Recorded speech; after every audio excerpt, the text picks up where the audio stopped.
Husk, sometimes referred to as Husker by Alistair, is a sinner demon who runs the bar at the Hazbin Hotel. It feels kind of impossible to dislike this character almost solely off the fact that he's voiced by Keith David. I mean, that guy just doesn't miss. But what makes Husk stand out apart from many of the other Hazbin characters, at least during the majority of Season 1 to me, is he's in a position where he has to stay around and help against his will. The only other character that's in a similar situation to this is Nifty, but she already gets her natural enjoyment out of cleaning, so doing it at a hotel now is no different. Husk is around, but is typically not enjoying his time there, with the only way to get by and not be completely miserable is to drink his sorrows away. This has allowed for a lot of interesting narrative possibilities to occur, and potentially more in the future as well as, unique character interactions that can't really be replicated by other pairings within Hazbin Hotel. So I wanted to make this video to dive into Husk's character, why so many people find him so compelling, the many hardships he's had to endure since becoming a sinner, and how he's been able to enjoy life some more at the hotel little by little. But real quick, I wanted to plug another one of my videos I did recently about the live-action Avatar: The Last Airbender show. I know many other creators have covered the show already, but it would mean a lot if you guys could check it out if you haven't yet. It seems the YouTube algorithm is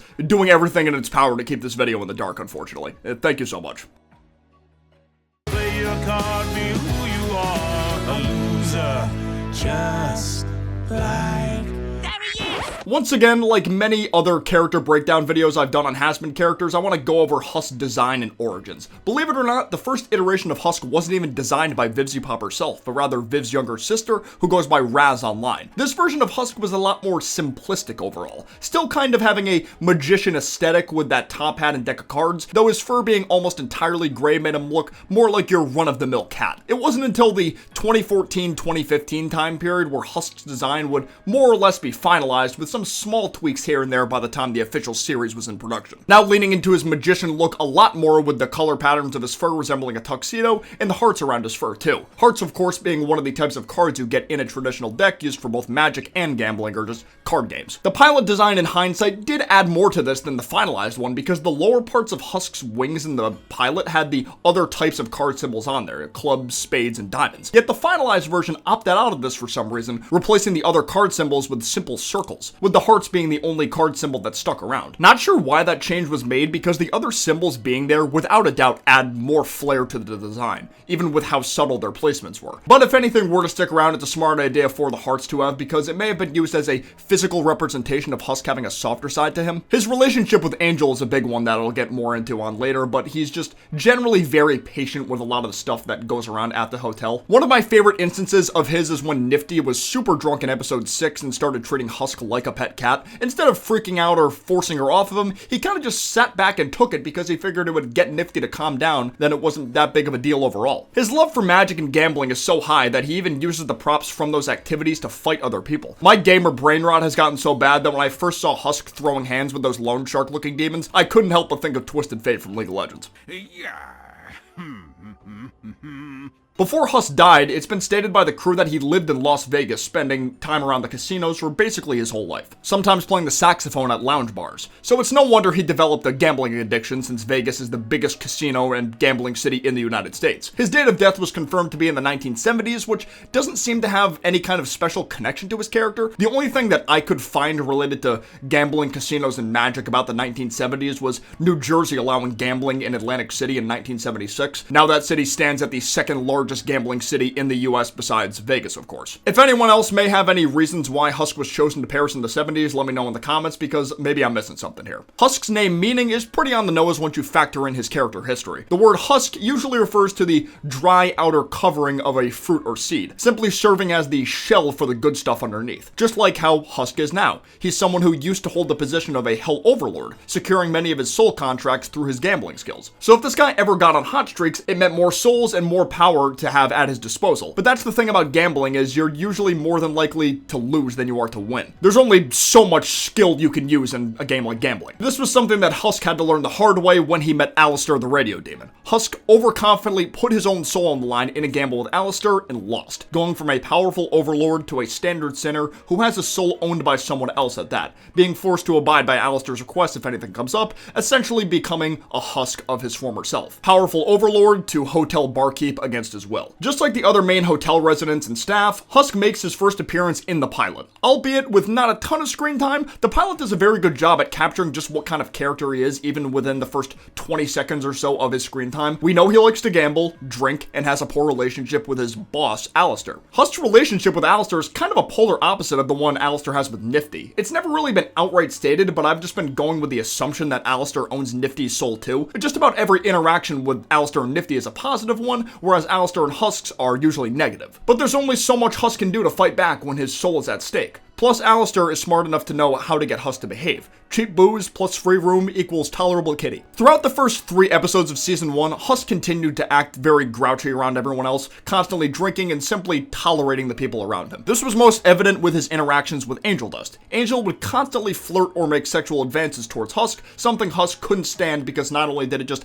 make him generally uncomfortable, but Angel's obviously over-the-top acting bothered him just as much. He just wants Angel to be more real. Episode 3 did help things a bit, mainly becoming more friendlier with Sir Pentious and Nifty thanks to Vaggy's team building exercises, specifically the one where she forced them to fight in a turf war. Things were still obviously tense with Angel though. This would become most apparent in episode 4, Masquerade, where the episode starts with the residents having a show and tell session, Angel in particular showing everyone one of his best adult films, and Husk immediately critiquing the acting, followed by going on a full tangent about everyone's main flaws, like Vaggy hating herself, Charlie being obsessed with fixing everyone's problems but her own, and Angel being extremely fake. Even though Husk is right on the money about everything, Angel just brushes it off and leaves because Valentino is making him do a shoot that day. As many things as possible go wrong during this shoot, with Charlie's clumsiness overpowering her ability to actually help Angel, resulting in Angel getting abused by Val both physically and mentally, and being forced to work overtime that night. He returns to the hotel completely disheveled, something Husk takes notice of. So for once, he tries to actually have a normal conversation with Angel, but once again Angel puts on an act pretending like everything is all good. Even still, Husk tries to reason with him a bit, telling him drinking his sorrows away isn't going to solve anything. He's an expert in this regard after all. It always makes me kind of sad, but respect how real situations like this are when it's adapted in media, where someone who's really far gone down a dark path that seems like they can't escape from tried to help others from going down the same path. To bring up a looser example, Husk in some of these scenes reminds me of Professor Clyde Ewans from the show Shameless, one of Lip Gallagher's professors who has a severe drinking problem, yet is constantly trying to stop Lip from going down the same path he goes down, with both Lip and Angel having trouble actually listening to them, because why would they listen to someone who clearly cannot follow their own advice? It's super tragic, yet very real at the same time, and I greatly admire their Hazbin crew for being able to portray serious issues like this in such a delicate manner. Stuff like this is Hazbin Hotel at its peak, and why Masquerade is one of the best episodes of Season 1 in my opinion. Angel storms off to blow off some more steam, so Husk is tasked to go follow him to make sure he's okay. Husk eventually finds Angel at a bar where a shark demon spikes his drink with something. Husk sees this and decides to step in to save Angel as a part of a way to make up for what happened. This is where Angel ends up completely breaking down, revealing to Husk he never asked for any of this. He's constantly put on this mask of being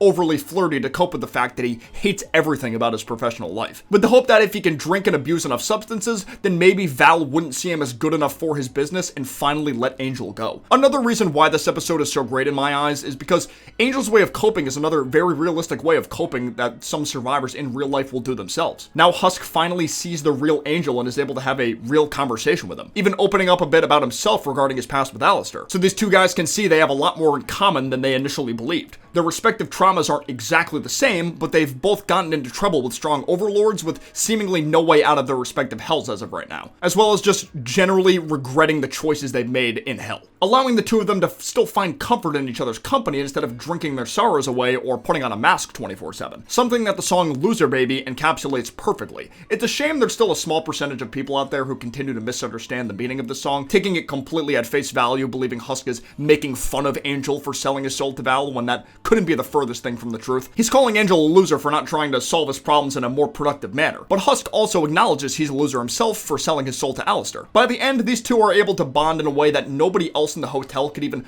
possibly understand. We even get a glimpse of the true horror Husk is dealing with in the next episode, which I think does a good job at inadvertently making Loser Baby, as well as all the interactions with Husk and Angel in the second half of that episode, look better than it already did. In episode 5, Husk tries to warn Alistair about Mimsy having ulterior motives. Alistair quickly brushes this off due to his confidence in his own strength, while simultaneously treating Husk like a plaything. This pushes Husk to his limits, where he calls out Alistair for also being on a leash. So Alistair puts him in his place by threatening to tear his soul skull apart. It just goes to show that even though Alistair is all smiles on the outside, he will put someone in their place if they disrespect him to a high enough degree. This is an aspect I really hope gets explored more in season 2, because the dynamic of two characters that have such a toxic power dynamic going on while also being on the same side as the main character is a very interesting one that makes me wonder how it will actually get resolved in the end. Whether it be Husk being freed from the contract altogether, Alistair treating Husk more graciously, or something completely different. There's a lot of varying paths this conflict could go down, and I for one am very curious to see where it goes. The remaining 3 episodes have most of Husk's interactions still be with Angel, where the two of them continue to grow closer. Episode 6 served as a really good way to test Angel's progress at the hotel in particular, with Husk serving as an extra backbone to make sure he doesn't stray too far from the progress he's made. Acting genuinely concerned about not wanting Angel to go too overboard that night drinking, and giving him props for briefly standing up to Valentino. Way to go, kid.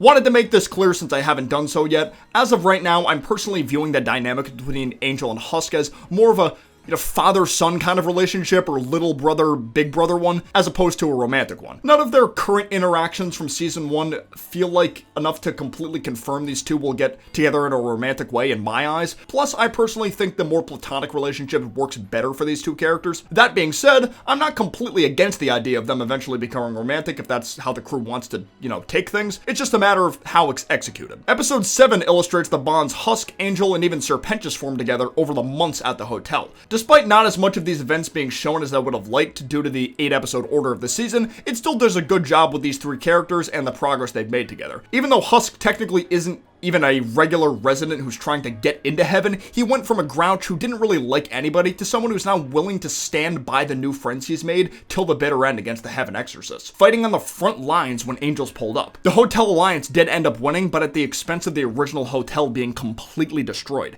Even Charlie, the usually bubbly and optimistic one of the group, was having trouble staying positive, but Husk and the rest of the crew were able to motivate her to get back to work to rebuild everything to look even better than the original. My boy couldn't wait to put up some new lights on that barkeep. It just goes to show that the Hazbin Hotel really does do a good job at bringing people together. Husk was a character that seemed to have less stake and care in the hotel than anybody else there, and by the end of season 1, he's enthusiastically helping rebuild the place that he initially felt forcibly tied down to. There's no doubt Husk will still have a lot of extra storylines from here on out, whether involving Angel, the yet-to-have debuted Criminy, or Alistair himself. And I, for one, cannot wait to see more of this wise yet damaged feline. Thank you guys so much for watching. Let me know in the comments what you guys think of Husk as a character. I'd love to know your thoughts. If you enjoyed this video, don't be a stranger to hitting that like button down below and subscribing for more content like this in the future. But for now, I will see you guys next time. Peace out, take care, bye-bye.